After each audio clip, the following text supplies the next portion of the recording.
Bonjour et bienvenue à l'Institut Suédois pour ce premier volet des événements autour de Stig Dagerman, ce qu'on appelle intemporel Stig Dagerman. Donc l'année dernière, 2023, c'était le centenaire de sa naissance, que vous connaissez, et aussi il y a la mise en scène de L'Enfant brûlé au théâtre de l'Odéon. Et l'Odéon, Sorbonne Nouvelle et l'Institut Suédois, on a organisé ensemble ces 2 jours de rencontres et table ronde autour de Stig Dagerman et son œuvre. Et ce soir, ça va être... je l'ai oublié, j'allais vous montrer le petit texte. Notre besoin de consolation est impossible à rassasier. Merci beaucoup, Sylvain. Et la version suédoise en plus.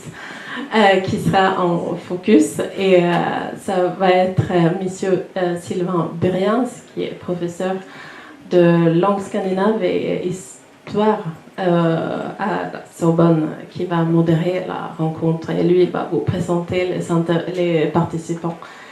Et avant la rencontre, on va regarder une adaptation scénique du texte faite par Lo Dagerman et Dan Levi Dagerman. Donc le texte, Notre besoin de consolation est impossible à associer, traduction de Philippe Bouquet, et il est paru chez Actes Sud. Belle rencontre. Bonjour à toutes et à tous. Tout d'abord, un grand merci à l'Institut suédois d'organiser ce bel événement. De prendre le risque de programmer une rencontre autour d'un tout petit texte de taille en nombre de lettres, mais d'un très grand texte de la littérature, un dimanche après-midi à Paris. Et donc on est vraiment ravis de voir que vous êtes venus aussi nombreux pour parler de ce texte. Un grand merci aussi à Lou Dagerman et à Dan Levi Dagerman de nous avoir autorisé à montrer ce film, donc un film qu'ils ont réalisé. Alors Lou Dagerman, qui est donc la fille de Stig Dagerman, qui fait un travail tout à fait remarquable de promotion et de diffusion de l'œuvre de son père, est à Paris. Elle est venue pour l'occasion, mais malheureusement elle est souffrante avec une suspicion de Covid, donc pour épargner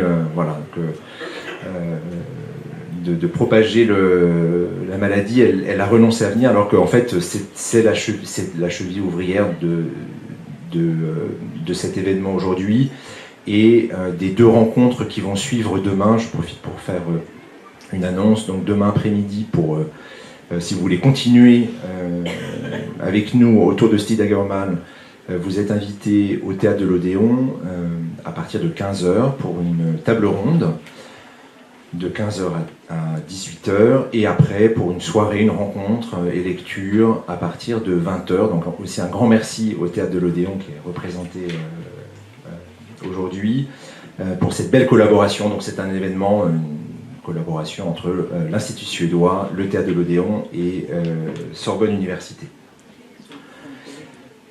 Alors nous avons la chance, le privilège d'accueillir 4 artistes, écrivains, que l'on a invités parce qu'ils ont toutes et tous une relation particulière avec l'œuvre de Stig Dagerman, et plus particulièrement avec ce petit texte que nous avons pu entendre à l'instant, Notre besoin de consolation.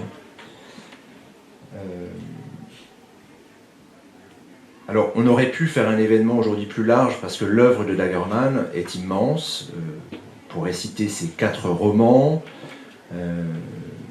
des romans qui n'ont pas cessé d'être lus depuis leur publication, d'être adaptés à la scène, comme l'illustre le remarquable travail fait au théâtre de l'Odéon. Donc, je profite aussi d'avoir la parole pour vous recommander très chaleureusement d'aller voir la pièce, donc est une adaptation d'un roman de Dagerman, L'Enfant brûlé, donc adaptation au théâtre, et c'est un spectacle choc, donc allez-y, profitez-en. C'est vraiment une chance de voir ce roman adapté à la scène. On aurait pu parler de la poésie de Stig Dagerman, qui est tout à fait fascinante et qui est régulièrement mise en musique, mise en chanson. On aurait pu aussi parler de sa production assez importante et tout à fait fascinante de Dag's Sedlage, de billets quotidiens, des sortes de petites mythologies, si je peux reprendre le terme de Roland Barthes, qui sont des témoignages tout à fait fascinants de l'Europe à la sortie de la Deuxième Guerre mondiale. Et on aurait pu aussi parler de ce reportage, l'automne allemand, puisque Stig Dagerman a été l'un des premiers reporters européens à se rendre en Allemagne juste après la Deuxième Guerre mondiale et à écrire, à témoigner de l'état de ruine dans lequel se trouve le peuple allemand. Mais nous avons choisi ce soir, cet après-midi, de nous concentrer sur un seul texte. Alors c'est un texte, vous l'avez vu, tout petit. Alors c'est pratique parce qu'on peut toujours l'avoir avec nous. Je crois d'ailleurs que Fatou revendique d'avoir toujours ce texte comme Rimbaud. Il faut toujours avoir, plutôt qu'un revolver, avoir un recueil dans sa poche. En plus, vous pouvez l'avoir en suédois et en français dans la même poche. C'est quand même assez pratique. Donc un texte qui à la fois très court et très intense, que nous allons essayer non pas d'analyser de façon assez remarquable. Stig Dagerman a fait l'objet d'assez peu d'études scientifiques, en tout cas en dehors du champ universitaire suédois, et encore en Suède finalement c'est un auteur qui est assez peu étudié par la recherche scientifique, peut-être parce qu'il est très impressionnant, et que faire l'exégèse d'un tel texte relève d'une gageure philosophique. Donc plutôt que d'essayer de l'analyser, on va plutôt essayer de parler de ce qu'il signifie pour nous. Alors, avec nous aujourd'hui, tout d'abord Fatou Diom, que vous connaissez tous comme autrice, avec un certain nombre de romans que vous pouvez consulter à l'entrée, notamment Le ventre de l'Atlantique en 2003, Les Veilleurs de Sagomar en 2019, qui a reçu le prix littéraire du Rotary Club. Fatou Diom est également universitaire puisqu'elle a une thèse de littérature et elle enseigne à l'université de Strasbourg. Donc elle vient avec sa double casquette de spécialiste de littérature et de romancière, avec une relation tout à fait particulière dans son écriture, avec les thèmes de la migration, avec les thèmes des valeurs démocratiques, et on voit bien que le texte de Dagerman touche à ces questions-là. Donc merci beaucoup, Fatou Diom, d'être avec nous aujourd'hui. Nous accueillons également Aris Fioretos. Alors, peut-être que le public français ne le reconnaît pas immédiatement, mais en Suède, c'est une star. Donc, un romancier traduit en français. Vous pouvez consulter, acquérir notamment Le Dernier Grec et De fleurs et de larmes, donc deux romans qui ont connu un grand succès en Suède et à l'étranger. Alors Aris Fioretos est également, mais vous allez voir, c'est finalement une sorte de standard minimum aujourd'hui, il est également titulaire d'une thèse de doctorat, traducteur alors la liste est longue, mais je n'ai pris que ceux qui peut-être me parlent le plus, de Derrida, de Berlin, de Nabokov, de Paul Auster, et également professeur d'esthétique à Södertörn University. Je le dis en anglais parce qu'en suédois on ne peut pas dire université pour Södertörn.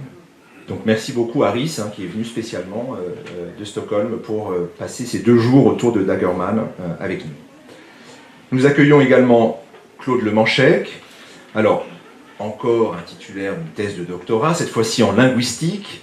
Donc il est linguiste mais également essayiste, alors avec un nombre de publications très impressionnantes de livres autour d'écrivains et de philosophes, et un intérêt tout à fait singulier pour non seulement l'œuvre de Stig Dagerman, mais également pour l'homme Stig Dagerman. Donc je vous recommande la lecture de son essai Le rire caché de Stig Dagerman de 2023, et la publication, quand je dis récente, c'est qu'elle a quoi, 2 jours, 3 jours 3 jours, donc c'est pas mal, on est quand même dans les temps de l'actualité littéraire, de la correspondance de Stig Dagerman. Donc les lettres viennent de paraître en français avec une introduction et un appareil critique, de Claude Lemanchec. Donc merci d'être avec nous aujourd'hui. Et last but not least, Areth Madilian, artiste, musicien, compositeur, que nous avons, j'espère tous, en tout cas un certain nombre d'entre nous, pu écouter, et nous avons pu admirer l'œuvre et le travail, justement autour de ce texte de Stig Dagerman, puisqu'il a mis en musique le texte, avec en mêlant musique et texte. Alors la lecture était faite par Fanny Ardant, ça a eu lieu à la Maison de la Poésie l'automne dernier. C'était un spectacle tout à fait remarquable. Donc merci Areth Madilian d'être avec nous ce soir. Et puis merci à Eline qui va servir d'interprète pour que la discussion se fasse intégralement en français. Alors j'aimerais commencer par vous poser une question. Alors à chacun d'entre vous, je ne donnerai pas l'ordre de passage, hein, chacun prend la parole librement. Une question toute simple, mais qui est quand même à l'origine de l'événement, c'est que signifie pour vous ce texte de Stig Dagerman? Il y a deux micros. Qui veut commencer? Moi, je veux bien commencer. Tout d'abord, en rendant hommage au traducteur, Philippe Bouquet, qui nous a quittés il y a peu de temps, malheureusement. J'ai eu la chance de travailler avec Philippe, de le rencontrer plusieurs fois. Sans son énergie, sa culture, ses relations avec la Scandinavie et avec la Suède en particulier, ces innombrables voyages, on n'aurait pas toute cette œuvre publiée en français, même si Philippe n'était pas le premier traducteur de Dagerman. Il y en a eu quelques autres avant lui, mais il a énormément contribué à la diffusion de cette œuvre, notamment en traduisant pour Actes Sud, tout simplement. Voilà. Et il me parlait souvent de notre besoin de consolation en me disant, Claude, sache que c'est effectivement un texte central, un maître vraiment... on pourrait dire que c'est un résumé, c'est pas tout à fait le mot qui convient, mais c'est un texte qui traverse et qui est au centre de toute l'œuvre. Voilà. Je manque de courage. Mais Stig Dagerman nous dit qu'il faut du courage oui. Pour vivre. Je n'ai jamais trouvé le courage d'aller parler de Stig Dagerman. Je le fais parfois quand je parle de mes livres, parce que souvent dans mes réflexions, il m'est impossible de continuer sans penser à lui ou l'inviter, parce qu'il m'accompagne tout le temps dans ma réflexion, dans mon écriture, dans ma manière de réagir au monde. C'est comme un père spirituel. J'ai découvert ces textes, j'étais encore adolescente. Ma première lecture, c'était L'enfant brûlé. J'étais moi-même une adolescente adulte, oxymore. J'étais à Hambourg, au lycée, et j'ai lu ce texte. Je louais ma petite chambre, je travaillais, je payais mes études. J'étais face à une vie que je rêverais me payer quelqu'un pour qu'on me l'arrête. Voilà, donc ouais, c'est pour ça que je n'aime pas aller parler de Dagerman. Et quand on me demande d'écrire sur lui, je refuse. Parce qu'il est tellement grand qu'il faut d'abord grandir pour oser parler de lui ou écrire sur lui. Et puis j'ai lu d'autres livres après, raccourcis, pour revenir au texte qui est là. Je l'ai découvert alors que j'étais étudiante à Strasbourg et je faisais du ménage chez les gens. Donc encore une fois, il était là pour me dire « redresse-toi ». Et personne n'a le droit d'exiger de toi quelque chose qui puisse vider ta propre vie de son sens. Donc il m'a renvoyé toujours au sens de mes combats, de ma vie, de ma situation présente ou passée. Il me renvoyait à l'essentiel de ce qui me faisait tenir, la littérature. Tant que je pouvais lire et écrire, je n'étais pas qu'une femme de ménage. J'étais toujours une étudiante. Une femme de ménage qui travaille pour l'étudiante. Et l'étudiante, elle était la lectrice de Dagerman. Et Dagerman, disait à la femme de ménage, tu n'as pas de performance à accomplir, sois juste toi, comme dans ce texte. Voilà. Merci. Paris. Mesdames, Messieurs. Alors, je regrette de ne pas pouvoir de ne pas oser de vous parler en français, mais il y a 40 ans, plus que 40 ans que j'ai étudié ici à Paris. Et malheureusement, j'ai fait la découverte que ma bouche n'a pas d'espace pour plus que 4 langues. Alors français, c'est ma 5e.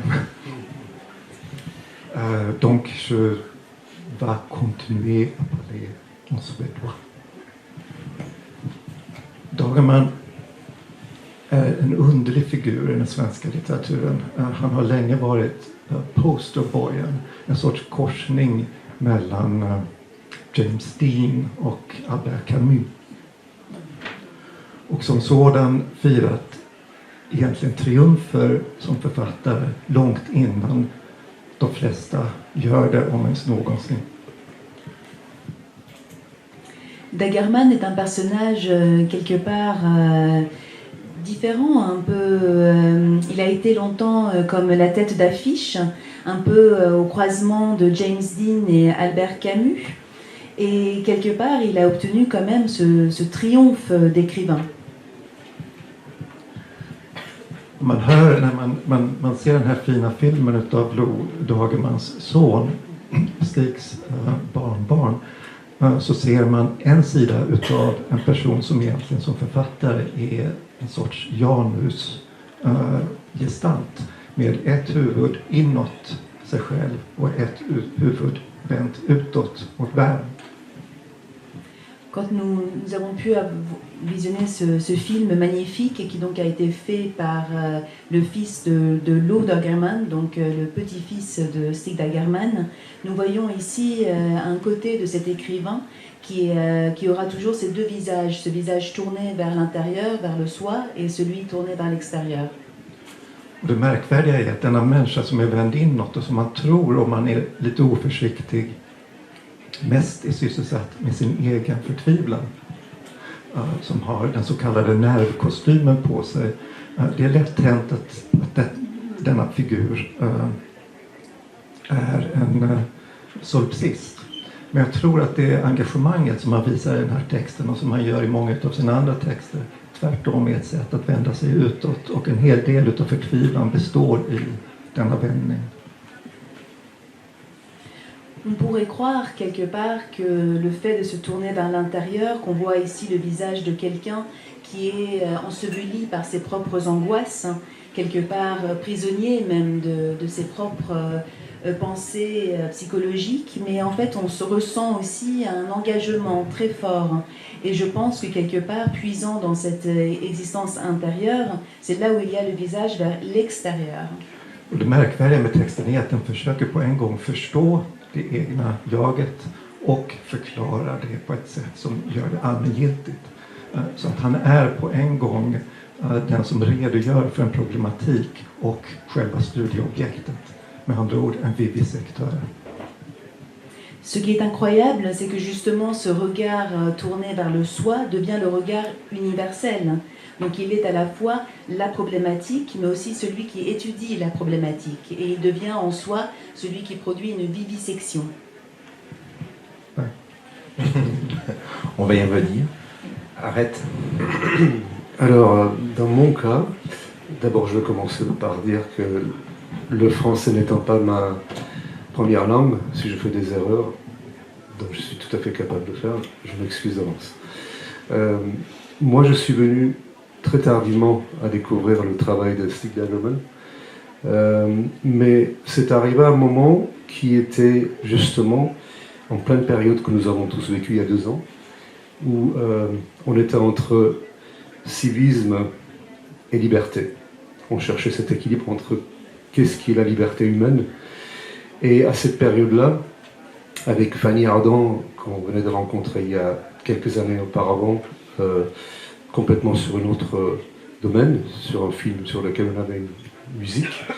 On cherchait à travailler sur un texte qu'on pourrait mettre en musique.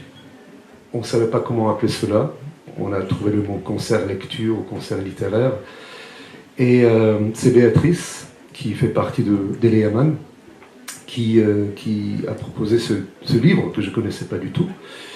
Et je me suis mis à le lire, et il faut comprendre que quand on est en train de chercher à faire de la musique, on n'écoute pas seulement le sens des mots, mais aussi ce rythme intérieur des mots et le sens simultanément.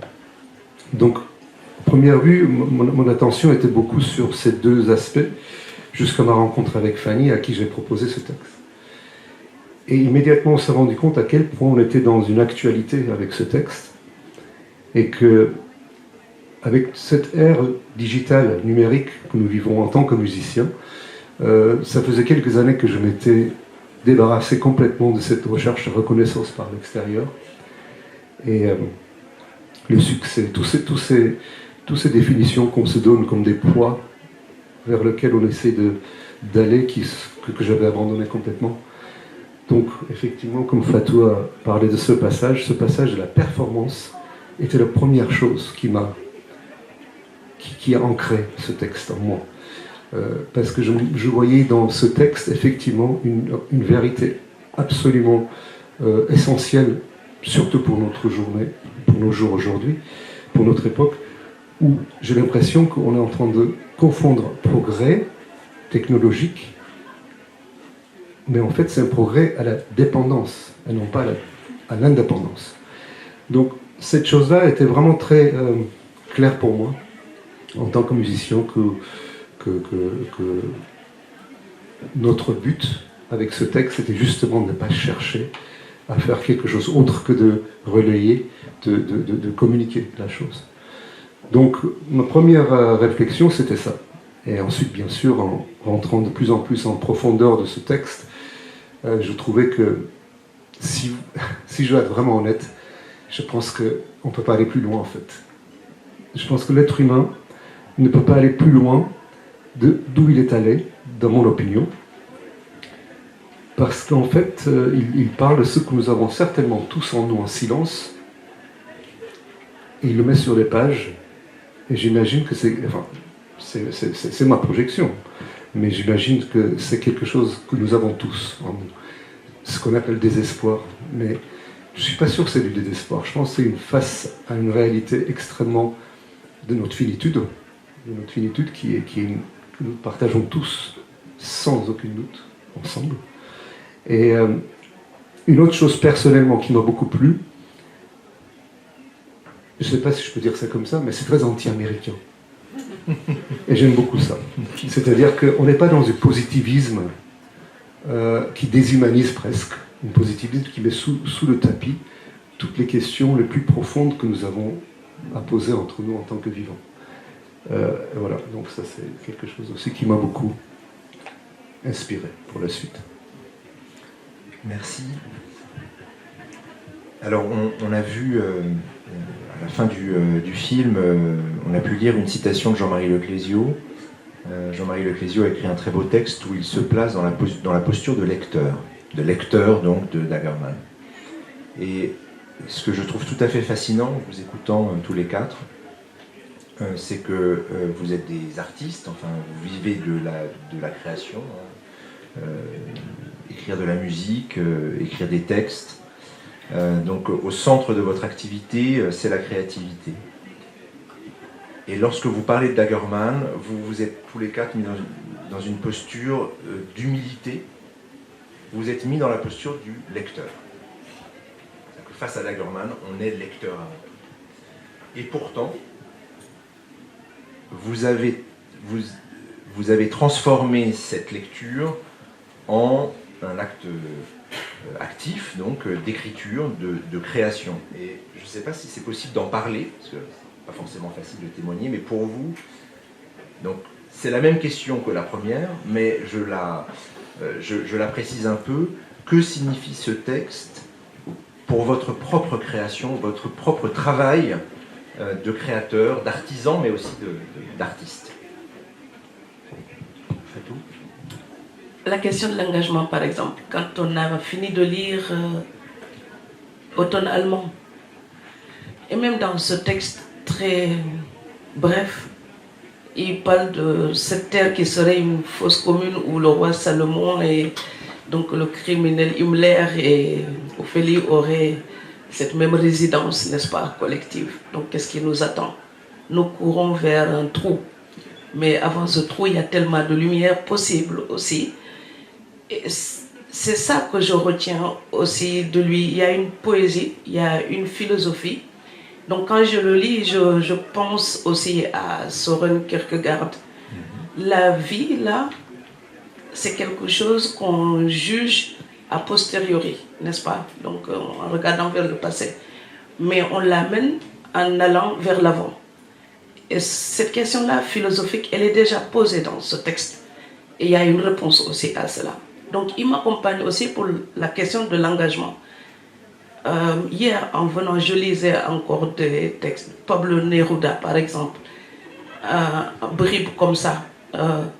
Quand on pense toujours à Automne allemand, ou à la douleur de Bengt dans L'enfant brûlé, ou à la peur dans L'île des condamnés. Quand on pense à tout cela, ces mots de Neruda répondent que rien de tout ceci n'arrive, que s'éveille le bûcheron, qu'Abraham arrive avec sa hache et son assiette de bois et qu'il mange parmi les paysans. Et là, on pense au daguerreman politique, par exemple. Quand on a changé le statut des Tatars et que Folke Riedel, son compatriote, considère que sa mission est accomplie, donc la création de la littérature prolétarienne, le résultat, l'objectif est atteint, là, Daguerreman dit non. C'est justement à ce moment-là que le travail commence. C'est-à-dire qu'il faut donner un sens à la liberté de ces Tatars. Cette liberté-là, ce n'est pas que celle de ces personnages qui changent de statut, c'est aussi la nôtre. C'est quoi vivre en démocratie? C'est quoi être une citoyenne? Moi, la Sénégalaise, naturalisée française, c'est quoi ma vie en tant qu'auteur si je n'interroge pas ce que je suis en tant qu'humain et ce que je suis en tant que citoyenne? Et pour moi, je trouve tout ça chez Daguerreman. Donc quand je voyage et que je n'ai que son texte, si je n'ai pas d'autres lectures, je sais que je ne m'ennuierai pas parce que je pourrai toujours relire ce texte et trouver matière à réflexion. Merci. Claude? Moi, en tant qu'essayiste et cheville ouvrière de quelques projets éditoriaux concernant Daguerreman, il m'est arrivé,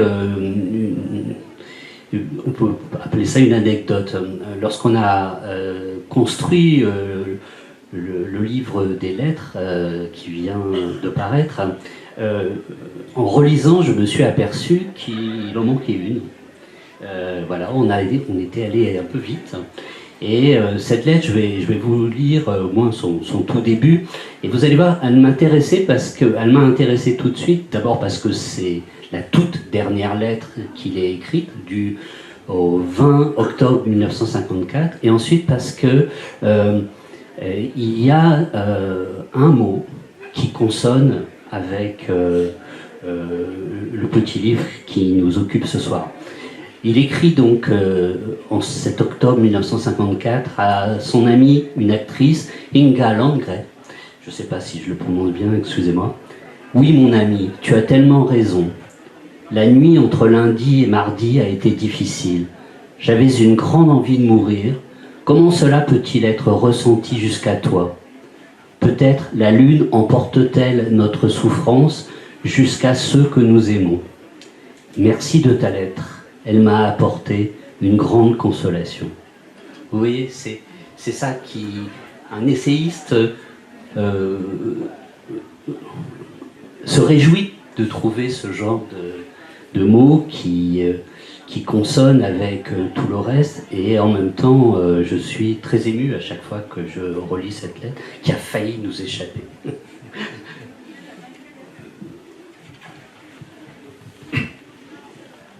Den här texten publiceras ju 1952 i en veckotidning som vände sig framförallt till husmödrar. Den hette Husmodern.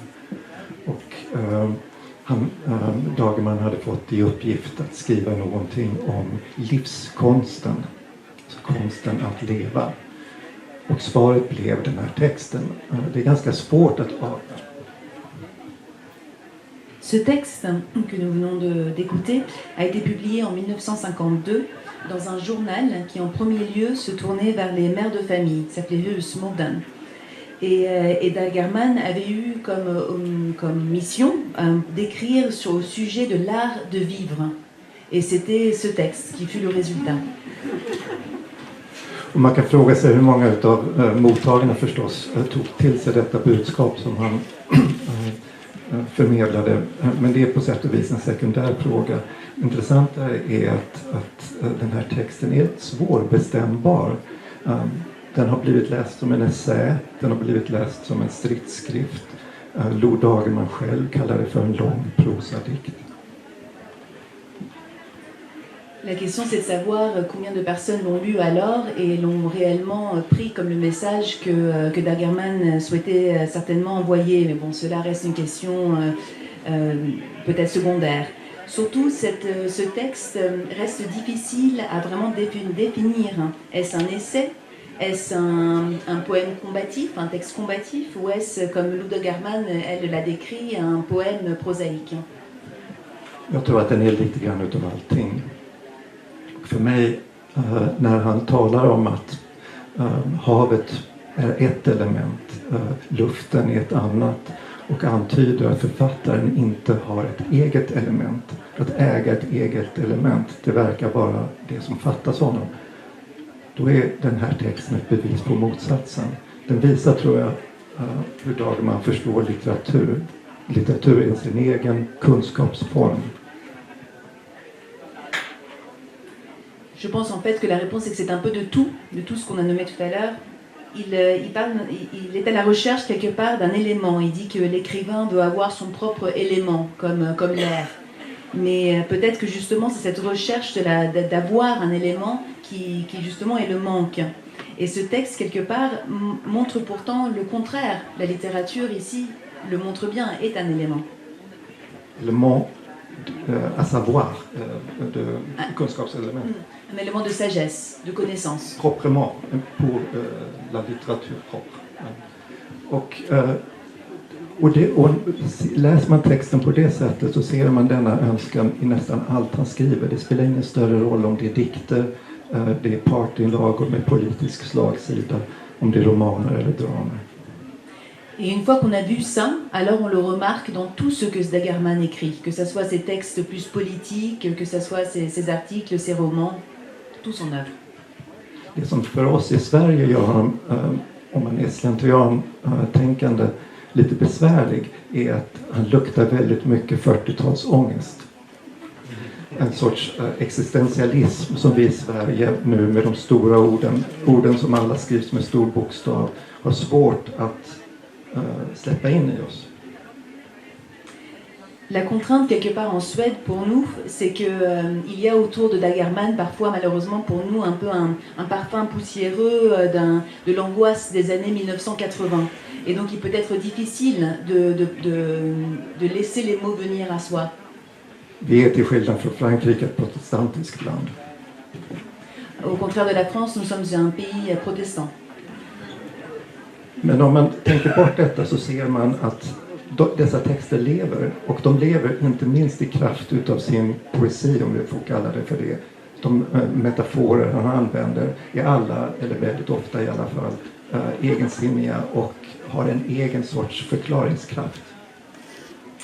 Mais si on met cela de côté, on voit que ces textes sont très certainement vivants, car sa poésie est tout à fait vivante. Les métaphores qu'il utilise sont d'actualité, les métaphores sont souvent uniques dans leur caractère. Och jag har tänkt rätt ofta på vad han egentligen menar när han säger att vårt behov av tröst är omättligt. Talar man om att någonting är omättligt så föreställer vi oss förmodligen att det hela rör sig om mat av något slag, andlig spis. Vi kan inte få något av denna mat. Je me suis souvent demandé ce côté où il parle de rassasier, que notre besoin d'être consolé, on ne peut jamais le rassasier. Rassasier normalement est utilisé comme pour la nourriture. Donc c'est comme si nous ne pouvons jamais avoir assez de cette connaissance spirituelle. Och han säger på ett par ställen i den här texten att det finns två dåliga sorters tröst. Den ena trösten är den som hela tiden vill ha mer, som är girig efter mer och mer. En sorts aldrig nog. Och å andra sidan en snål tröst, den som håller inne med sin egen kärna. En sorts anorektisk tröst om man så vill. Et il parle de deux sortes de consolation qui sont négatifs, qui ne sont pas assez, en tout cas, bénéfiques. Et il y a d'un côté quelque chose qui est le contraire de généreux, quelque chose de vraiment qui est retenu. Et de l'autre côté, un besoin presque anorexique, c'est-à-dire qui vraiment ne laisse pas la consolation passer. När han nämner då balans, då menar han helt enkelt en metabolism som fungerar, som är i harmoni. Och den metabolismen som vi alla vet om vi någonsin har ätit i våra liv är omöjlig att ha permanent, den balansen. Vi måste hela tiden återuppfinna den. Et quand il parle finalement de l'équilibre ici, il parle du métabolisme, l'équilibre pour le métabolisme. Et ça, nous pouvons tous, nous, si nous sommes des créatures qui avons mangé quelque chose un jour, nous savons qu'il est impossible de toujours, tout le temps, maintenir cet équilibre.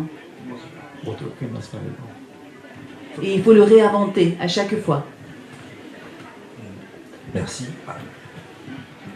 Arrête. Alors, Aris, vous avez soulevé un point que j'avais remarqué aussi, le côté protestant. Mais ce qui est intéressant, justement, que je trouvais, étant donné que j'ai vécu aux États-Unis, qui est aussi extrêmement influencé par tout le protestantisme, qui met beaucoup de censure dans la pensée, surtout de nos jours, je trouvais très intéressant que justement Stig Dagerman, étant de cette culture, n'avait pas de filtre. Il allait très très loin. Et ce qui est intéressant, c'est que si c'était, je me demande si aujourd'hui ça pourrait être imprimé dans l'équivalent d'une magazine dont on parle, je pense que tout le monde dirait il y aura des censures partout, parce que ça me rappelle une des premières questions que j'ai posées à Fanny Ardant, parce qu'il y a un passage, vous avez tous vu, il me semble comprendre que le suicide est la seule liberté de l'être humain, c'est ça. Je comprends tout à fait, je suis tout à fait d'accord avec cette idée, mais je me posais la question, est-ce que pendant le concert lecture, est-ce que ça risque de créer une malaise sur certaines personnes ou ils quitteront la salle par exemple. Et Fanny m'a dit, non, je ne pense pas qu'ils vont quitter parce qu'il y a quelque chose qui se passe avant et après qui fait qu'on est ancré, même si on a eu affaire peut-être personnellement à des histoires de suicide. Parce qu'en fait, le mot suicide, je le prenais autrement. C'est plus comme le to be or not to be de Hamlet. Est-ce que, enfin, c'est comme ça que moi je le voyais. C'est-à-dire, ou Camus qui a posé la même question. Il y a deux questions à poser, on existe ou on n'existe pas. Et donc du coup, effectivement, cette liberté dont il parle de non-existence, c'est vrai. C'est vrai que toutes les peines, toutes les horreurs, surtout dans son contexte qu'il a vécu, il est libéré de cette peine, de cette douleur, de ces chagrins, et de ces angoisses et de désespoir, etc. Ça, c'était une première chose par rapport au protestantisme que je trouvais très libre. Je le trouvais très libre. Après, je pense qu'il y a, quand on a mis en concert lecture, je trouvais comme Fatou très politique. Alors, par contre, je n'arrivais pas à placer, est-ce que c'est de l'anarchie? Parce que c'est très proche de l'anarchie, ces pensées, le pensée anarchiste. Mais il ne les nomme jamais, en fait. Je ne sais pas si dans les autres écritures qu'il a fait dans les autres livres, il parle de sa position politique clairement. Mais en tout cas, dans ce texte-là, il y a une vente de cette libération totale qui serait l'anarchie. Donc ça aussi, on trouvait très intéressant que dans cette période de censure extrême, tout est censuré, on le sait, pour le bien, pour le pire. Est-ce que même la pensée de ce genre, que Stig Dagerman met en avant d'une manière magnifique, est-ce que tout le monde est prêt à entendre ou est-ce qu'on a été formaté à entendre des choses qu'on ne doit pas dire?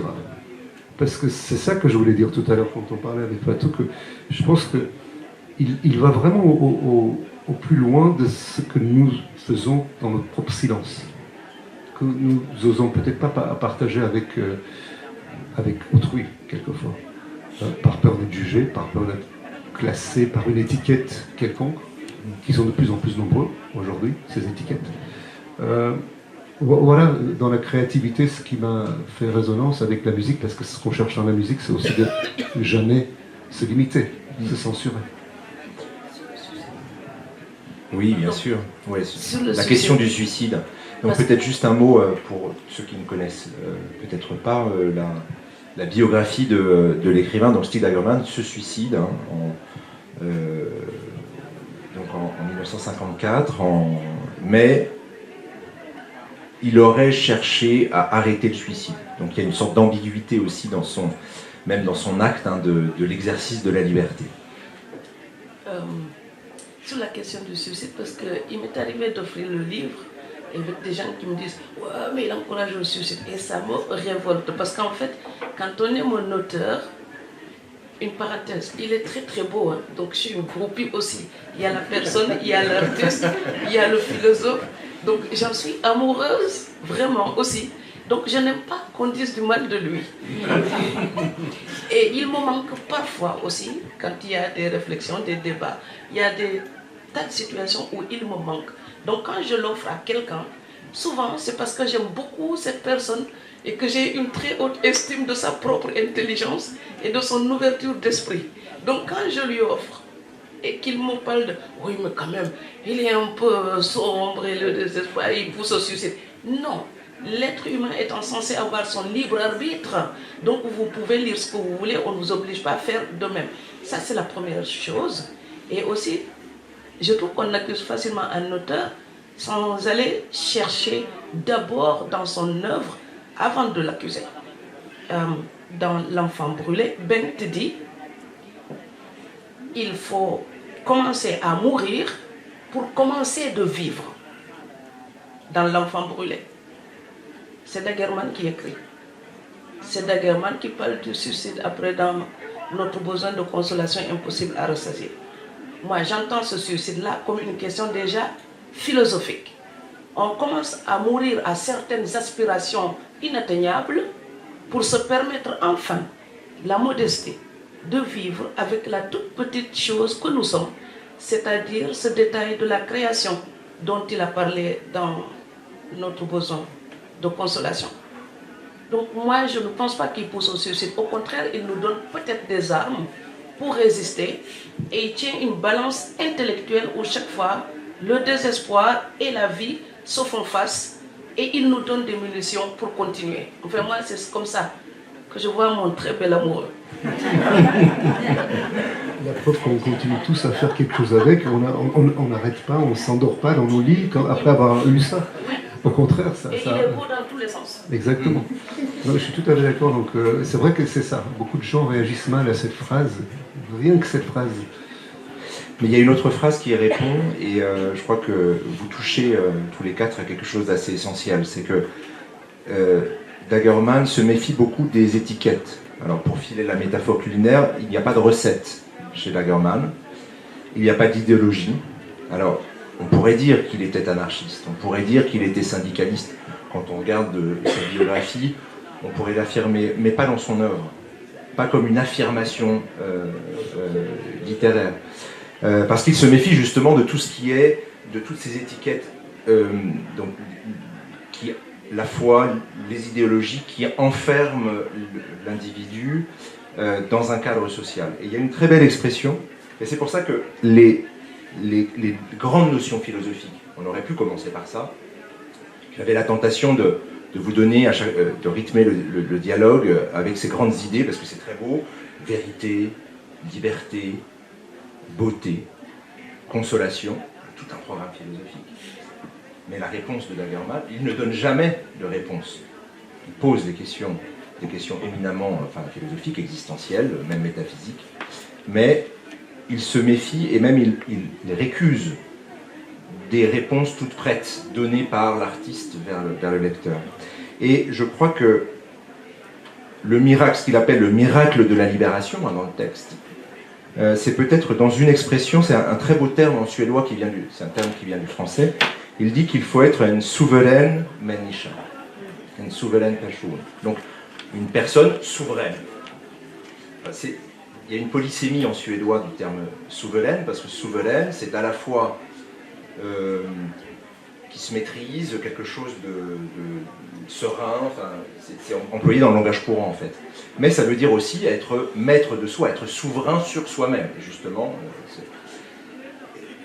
ça veut dire quoi pour vous, être une personne souveraine? Det är nästan omöjligt att tala om Dagerman utan att tänka på att han tog livet av sig. Och samtidigt måste man läsa hans texter som om de inte är skrivna utav en människa som tog livet av sig. Il est impossible aujourd'hui de lire Dagerman sans savoir qu'il s'est suicidé, sans y penser. Et en même temps, il faut absolument pouvoir lire ses textes sans penser à ce suicide. Samma hudlöshet med vilken han talar om sig själv, sin egen förtvivlan, sin oförmåga att skriva under långa perioder, sin ostadighet ekonomiskt, allt som gäller kärlekens kommers och så vidare. Samma hudlöshet är skälet till varför han är intresserad av sin omvärld, varför han kan skriva egentligen som den första personen om tyskarnas sår och smärta efter andra världskriget, civilbefolkningen. Cette sensation comme s'il était sans peau, c'est quelque part là où on sent l'écriture, le regard sur soi, mais c'est là aussi où on sent son incapacité à écrire pendant toute une longue période, son désespoir, aussi les soucis financiers qu'il avait. Tout cela habite dans cette sensation d'être sans peau. Et c'est aussi pour ça que, quelque part, qui peut avoir un regard sur l'extérieur et qui s'intéresse au restant du monde, par exemple donc l'Allemagne d'après-guerre. För varje enskild annan människas förtvivlan. Et qui s'intéresse à l'angoisse et au désespoir de chaque autre individu, d'autrui. Så om jag skulle definiera hans suveränitet, inte som människa så mycket som författare, jag kan inte uttala mig om människan, men som författare så skulle jag säga att den består i hans sårbarhet.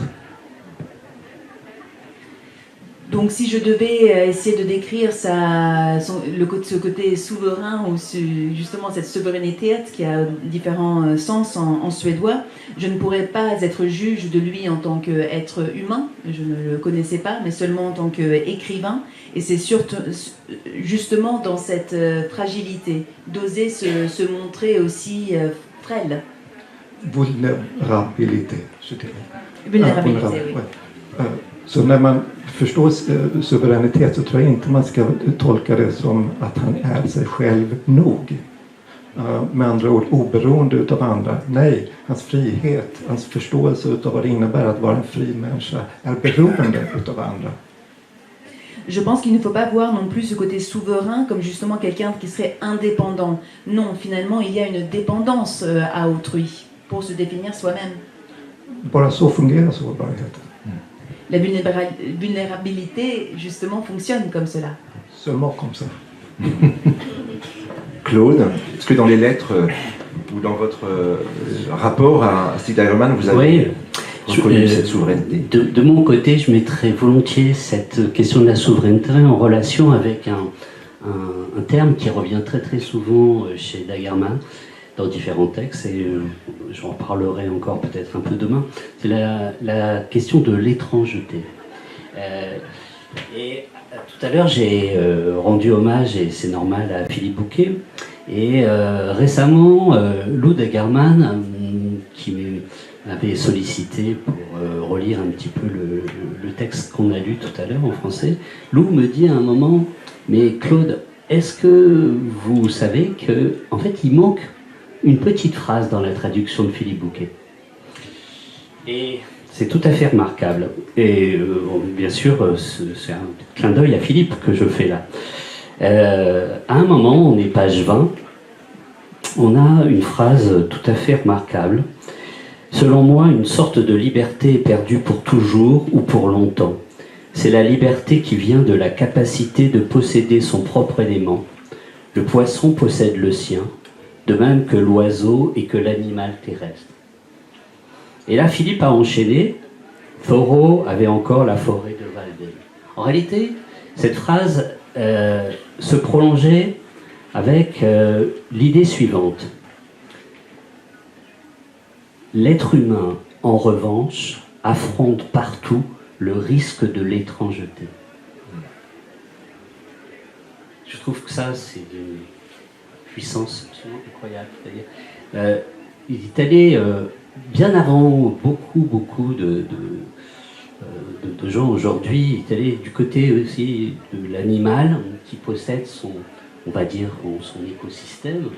Et l'être humain affronte dès la naissance le risque de l'étrange, ou je ne sais pas si on peut dire de l'étrangeté en fait. Voilà.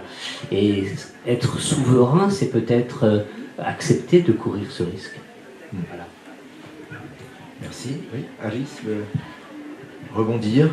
Bara ett ord. Han säger, ni såg i filmen hur han försökte förklara att man kan vända sig mot havet och evighetens hav. Båtar kan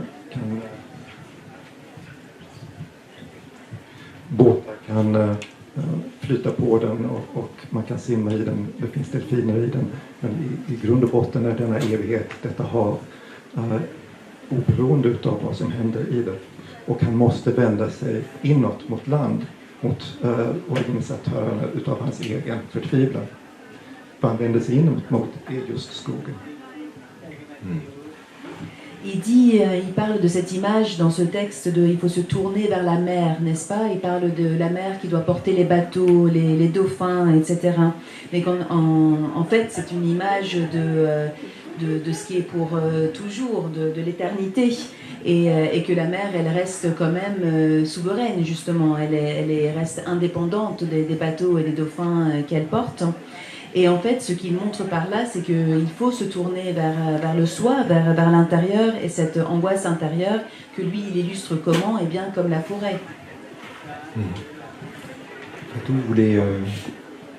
la souveraineté, par exemple, moi j'entends chez lui, en tout cas, une quête de liberté. Et désolé de parler de mon livre, mais comme on parle d'un maître, ben, je dis aussi ce qui me rapporte. Quand j'ai appelé mon dernier livre Le Verbe libre ou le silence, j'avais très concrètement une pensée pour lui. Et d'ailleurs, c'est un extrait de Notre besoin de consolation impossible à rassasier que j'ai pris en incipit de mon texte. Parce que pour moi, tout ce livre, c'était une espèce de réflexion nourrie par ce que j'avais appris de lui et de ce qu'il m'encourageait à faire. En tout cas, ce que je crois qu'il m'aurait encouragé à faire. C'est plus modeste. C'est que je crois qu'il m'aurait encouragé à faire. Donc, à travers cette lecture, c'est en tant qu'auteur défendre ma liberté de penser, ma liberté de dire, ma manière d'écrire, mon petit style à moi, ma manière de sentir les mots, de les réfléchir et de les même prononcer. Parce que quand je le lis, j'entends une musique, un tempo, une façon de mettre des métaphores, souvent très organiques, qui sont très scandées. C'est comme s'ils scandaient. Et moi, quand j'écris, je récite, je parle. Et ces textes, quand je le lis, j'aime lire à haute voix parce que j'entends une musique. Et quand on est lectrice d'un monsieur comme lui, on est apprenti. Donc, et il accompagne la réflexion. Et j'ai dit le verbe libre ou le silence. Parce que pour moi, c'est lui ça, le verbe libre ou le silence. C'est qu'il n'a plus écrit, il s'est tu. Et même ce silence-là, c'est une souveraineté. Moi aussi, si j'en ai assez, comme manque, je peux aussi me taire. C'est pas parce que lui, il m'aura encouragé à le faire. Ce sera juste parce que c'est un refuge inviolable. Et Marc Aurèle disait déjà que c'est à l'intérieur de soi qu'on est vraiment le plus à l'abri. Parce que Daguerman nous montre dans ce texte que même là où on se croit en sécurité, la menace existe. Mais à l'intérieur de soi, on est inexpugnable. Et cette chose-là, je la ressens très fortement quand je lis Daguerman. Et je regrette qu'une chose, c'est de ne pas l'avoir rencontré. Oui, la souveraineté, en fait, ce que je remarque aussi, qui est, je pense que sa force, c'est comment nous sommes très différents dans nos passés certainement, mais comment on est tous en train de s'approprier d'une manière assez humble, parce que la première chose que j'aimais beaucoup dans ce texte, c'est toujours le danger quand on commence à mettre des textes dans la musique, que j'essayais d'éviter. Il ne faut pas que ça sonne trop intellectuel. Et ça ne l'est pas. C'est quelque chose d'extrêmement... la traduction de Philippe est certainement excellente, parce que je le lis en français. Je n'ai pas eu encore la possibilité de le lire en anglais, mais ça exclut pas la personne qui ne vient pas d'une passé érudit, intellectuel. C'est très ouvert à chaque personne. Et ça, c'était très important parce que, effectivement, on a envie d'accueillir. Une autre chose que je trouve intéressante, je ne sais pas si c'est vrai ou pas pour une autre, mais pour moi, il y a une part mystique dans ce qui se passe, pas dans ce qu'il dit forcément, mais dans ce qui se passe entre la personne qui lit et le texte. C'est-à-dire dans cet espace qui s'est créé. Quand, vous savez, on fait tout ça quand on entend lire un livre, été, sous un arbre, on lit, il y a une phrase qui nous arrête. Et il faut qu'on pose le livre pour réfléchir quelques moments, pour digérer cette phrase, pour comprendre cette phrase, pour faire sien et pour le faire résonner avec une expérience propre, personnelle. Et donc, du coup, cet espace qui s'est créé entre son texte et la façon que moi je l'ai lu, il y a quelque chose de mystique, comme dans les cultures de type Rumi, de type même Khalil Gibran. Il y a une question, pas dans le sens religieux, mais spirituel qui se pose, mais pas dans le sens religieux, dans le sens très personnel. Donc, du coup, et le rythme, je suis tout à fait d'accord, c'était incroyable. La première chose que j'avais fait, c'était d'enregistrer seulement Fanny en train de lire le texte, sans musique. Juste pour voir comment une personne lit ce texte dans le rythmique. On avait fait pareil avec une autre personne, donc je comparais, et chaque personne lisait d'une manière très très différente, rythmée d'une manière très différente, ce même mot. Et il faisait des arrêts dans des endroits différents. Par exemple, beaucoup de gens ont dit que l'interprétation de Fanny Ardant est très lumineuse. C'est pas un texte exactement lumineuse. Mais enfin, moi je trouve beaucoup de lumière, selon ma définition de lumière et ombre, sombre, mais tandis que Marushka Detmers, qui a fait la même chose, une actrice néerlandaise, c'était plus dramatique, c'était plus souffrante, disons, d'une manière plus personnelle. Voilà. Alors, vous touchez à une dimension quand même importante, parce qu'on a posé des questions philosophiques, enfin, il nous a posé des questions philosophiques, et il ne faut pas oublier que sa réponse est une réponse par la littérature. Et que, après son expérience extrêmement marquante d'être à Berlin, se pose quand même la question, peut-on écrire après l'Holocauste, peut-on écrire après ce que l'humanité vient de... Enfin, quand on découvre ce que l'humanité voilà, était capable de faire. Et peut-être c'est là que la réponse, que Daguerman nous donne une réponse, enfin, et pas une réponse pessimiste, pas une réponse qui serait le suicide, c'est de s'armer de la littérature, de s'armer de la beauté pour vivre. Et il a cette très, très belle phrase dans ce texte: « J'aurais réussi quand j'aurais reçu la confirmation que les mots ont touché le cœur du monde. » Alors une dernière question à tous les quatre.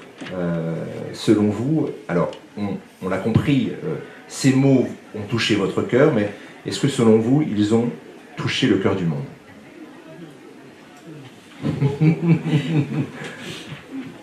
Sénégal, France, Arménie, nous sommes la preuve absolument évidente que mon formidable philosophe très beau, amoureux, philosophe.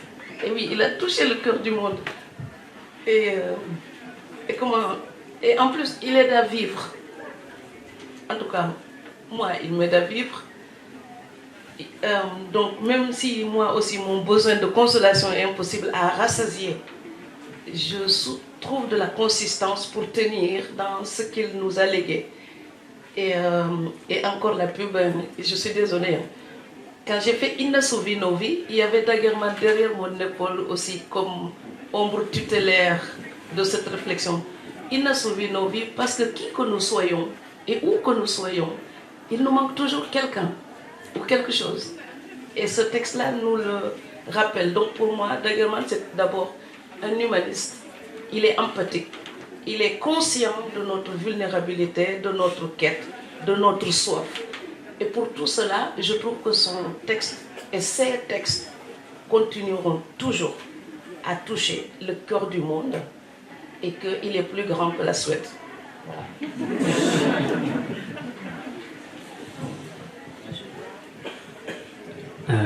Pour rebondir sur ce qui vient d'être dit, il y a un texte de Daguerman que je trouve tout à fait central et qui lui aussi consonne avec notre besoin de consolation. Le titre français est donné par Philippe Bouquet dans La dictature du chagrin et autres écrits amers, qui est un recueil absolument déterminant, paru chez Agone.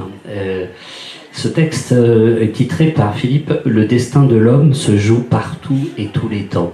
C'est pas tout à fait le titre suédois, hein, je suis allé voir dans les œuvres complètes, c'est pas tout à fait, mais c'est pas grave. L'important, c'est que on ait cette phrase. C'est pourquoi je puis oser dire que le destin de l'homme se joue partout et tout le temps. Et là, je dis ça, j'insiste pour rebondir, Sylvain, sur le thème de ces rencontres, Daguerman atemporel et universel, en fait. Et il l'avait déjà anticipé, en fait, avec sa modestie. Bien sûr, il ne dit pas qu'il va devenir intemporel, mais voilà. Le destin de l'homme se joue partout et tout le temps, et il est impossible d'évaluer ce qu'un être humain peut représenter pour un autre. Je crois que la solidarité, la sympathie et l'amour sont les dernières chemises blanches de l'humanité.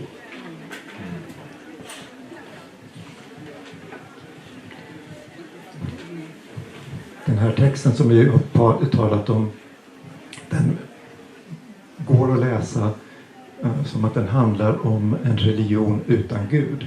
Språket han använder för att beskriva det som vi behöver, försoning och tröst, är ord som du känner igen från olika religioner. Ce texte, on pourrait le lire quelque part comme si c'était un texte religieux sans qu'il y ait un Dieu. Car le langage qui est utilisé ici pour nous consoler, pour nous apporter du soutien, de la consolation, eh bien c'est comme dans des textes religieux. På ett ställe i texten så försöker han beskriva denna frid, denna försoning, denna tröst som någonting väldigt efemärt, någonting flyktigt, något som inte varar. Och han säger att det är som att ta ett steg åt sidan. À un endroit dans le texte, il décrit cette paix qu'on le recherche, cette consolation, comme quelque chose de très éphémère, quelque chose qui s'en va avant même qu'on ait le temps de l'attraper, quelque chose qui ne reste pas. Et il le décrit comme quelque chose qu'on met de côté. Ni såg säkert i filmen detta hus, denna silhuett utav ett hus med ett torn i mörkret. Det var ju den bostad han levde i och där han också kom att ändra sitt liv. Och i detta tornrum satt han och skrev. Han säger i en intervju från något av de sista åren: ensamheten i konsten är skön. Den ensamheten kände han i detta tornrum. Vous avez sûrement remarqué dans le film qu'il y avait cette maison avec comme une tourelle. Et cela représente sa résidence aussi au moment où il a décidé de mettre fin à sa vie. Et il écrivait alors dans une pièce dans cette petite tour, cette tourelle. Et il a écrit cette phrase en disant que la solitude dans l'art est belle. Och den text tror jag där han tydligast försöker komma åt vad som sker i detta tornrum när man är ensam men på något sätt ändå i förbindelse med resten av världen. Den heter 1000 år hos Gud. Et dans ce texte dont il écrit, où il est assis dans cette pièce, où il écrit dans cette tour au sujet de la solitude, qui est en fait finalement comme la connexion, ce bout-là de ce texte s'appelle 1000 ans avec Dieu. Alla författare känner till detta tillståndet av att ta ett steg åt sidan, att få vara själv men ändå i förbindelse med världen omkring sig. Tous les écrivains se reconnaissent là-dedans. D'un côté, avoir besoin de la solitude et en même temps, de justement dans la solitude, se sentir connecté au restant du monde. Denna text handlar om just detta och där sitter Isaac Newton för sig själv strax innan midnatt och får besök utav Gud. Et ce texte parle vraiment de ça. Isaac Newton est assis là, seul, et juste avant minuit, Dieu lui rend visite. Och det utspelas ett drama mellan dessa två krafter. Mannen som upptäckte tyngdlagen, allting som är depressivt, allting som för oss ner till jorden, och Guden som står för allting som är lättande, som lyfter oss uppåt. Et s'ensuit un drame entre cet être humain, Isaac Newton, qui a découvert la gravité qui nous tire vers le bas, et Dieu, lui, la puissance qui nous tire vers les cieux. Och under ett ögonblick i denna text så dyker betjänten upp till Isaac Newton med en bricka med, jag kommer inte ihåg vad som är på den, kanske te eller någonting liknande. Och denna bricka fryser och svävar ensam i luften. Et à un instant, à un moment dans ce texte, il y a un serviteur qui arrive avec un plateau, je ne sais plus très bien ce qu'il y a dessus, peut-être disons du thé, et le plateau il se gèle en l'air comme ça, il est comme en suspension. Det svävningsögonblicket är säkert vad litteraturen lyckas med när den är bra. Et c'est ce moment-là, de ce plateau en suspension, qui illustre la littérature vraiment bonne, quand elle réussit à faire ce qu'elle veut faire. Voilà, elle est en suspension. Och så försvinner brickan upp i taket. Isaac Newton försvinner också upp i taket. Et puis le plateau et Isaac Newton partent d'ailleurs vers le plafond et disparaissent. Och båda bekräftar en tes som den tyske poeten Friedrich Hölderlin omskrev med följande ord. Det går att falla i höjden så som i djupet.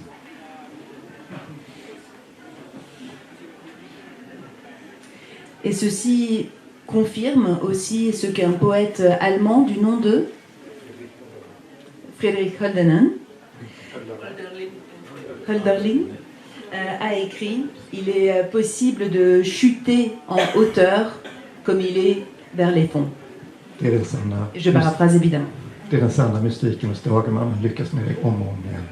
Et ça, c'est le mysticisme que Dagerman réussit à merveille encore et encore. Alors, pour le cœur, oui, ça touche le cœur, le mien. Fatou aussi, et tout le monde ici aussi, j'imagine pas mal d'eux. Mais je ne suis pas sûr que le monde est touché dans le sens dont on a le plus besoin. Parce qu'avec tout ce qu'on sait qui se passe en ce moment, je pense que tous les dirigeants doivent être obligés de lire ce livre pour retrouver un peu d'empathie qui est extrêmement manquant, je trouve, dans notre monde en ce moment. Je ne parle pas de la population, au contraire. Je pense qu'il y a une déconnexion totale entre les gens qui dirigent et nous. Je pense que ce livre est peut-être extrêmement important. Je me demande quelquefois si on peut faire certaines choses après avoir vu ce livre de Dagerman. On doit changer. On doit voir le monde autrement. Mais donc, je ne sais pas, pour le cœur du monde. Je ne sais pas. Et pour le silence, oui. Et il y a quelque chose que Sylvain, vous avez dit, qui est très juste, de créer de la beauté à partir du désespoir. Parce que c'est vrai que ce sont des ingrédients extrêmement importants. Quand on est désespéré, entre guillemets, beaucoup de gens qui ne savent pas comment on travaille présument qu'on est déprimé et on ne peut pas faire les choses. En fait, c'est un ingrédient parmi d'autres, que ce soit la colère. Parce qu'un artiste ne crée pas que dans la joie. C'est pas possible. C'est presque le contraire pour moi. Il faut beaucoup plus d'ingrédients que ça. Donc oui, le silence dans lequel ce mysticisme qu'il propose, forcément, vous rentrez dans une introspection et de recherche de soi-même est l'essentiel. Pourquoi je fais ce que je fais et pourquoi je dois faire cela comme ça et pas comme ci, et tout ça, ça prend du temps. Donc du coup, ce que j'aime beaucoup aussi, c'est qu'il exige le temps. Il exige le temps. Et donc il exige le temps d'être lecteur, il exige le silence d'être lecteur et surtout lecteur de Dagerman. Alors le temps passe vite, trop vite, en compagnie de Dagerman et en votre compagnie. Donc malheureusement, je crois qu'il faut clore la rencontre. Fatou, Haris, Claude, Arep, vous nous avez parlé de votre lecture de Dagerman, mais vous avez aussi parlé à notre cœur, à nous dans la salle. Donc un grand merci pour cette générosité. Merci d'être venu nous parler de ce texte de Stig Dagerman.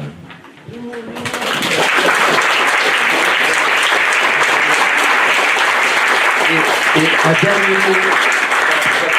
Je voulais juste vous dire il y a du sérieux dans ce texte, mais il a beaucoup d'humour.